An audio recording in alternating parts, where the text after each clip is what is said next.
Ազգային ժողովի պատիվ ունեմ խմբակցության պատգամավոր Մարտուն Գրիգորյանն է լրագրողների հետ զրույցում անդրադարձել Գյումրիի քաղաքապետի ձերբակալման ու կալանավորման գործընթացին, հայտարարելով, որ դրա նպատակը գյումրեցիներին ու մնացած քաղաքական թիմերին ահաբեկելն է։ Գրիգորյանի կարծիքով դա կարելի էր անել ծանուցելով, քանի որ Ղուկասյանը չէր խուսափի պատասխանատվությունից։ Գյումրիի քաղաքապետի նախկին թեկնածուն նաև անդրադարձել է Facebook-յան իր գրառմանը, ըստ որի ինքը զգուշացնում էր, թե քաղաքացիական պայմանագիրը գյումրեցիների դեմ ինչ սցենար է նախապատրաստում եւ խոցելի թեկնածուի դեպքում ինչպես են պատրաստվում քաղաքը տանել։ Նա նշել է, որ իր հորդորը կոնկրետ ուղղված չէր Վարդան Ղուկասյանին, ապա հավելել, որ ինքը դեռ ընտրություններից առաջ է հայտարարել, թե քաղաքացիական պայմանագրի հետ համագործակցություն չի լինելու։ Հաջորդ քայլը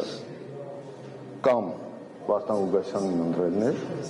կամ քաղաքացիական պայմանագրի հետ համագործակցելը, կամ երրորդ տարբերակը ոչ նրան, որը տանելու էր ընտրությունների պրավալին, իսկ նոր ընտրությունների պարագայում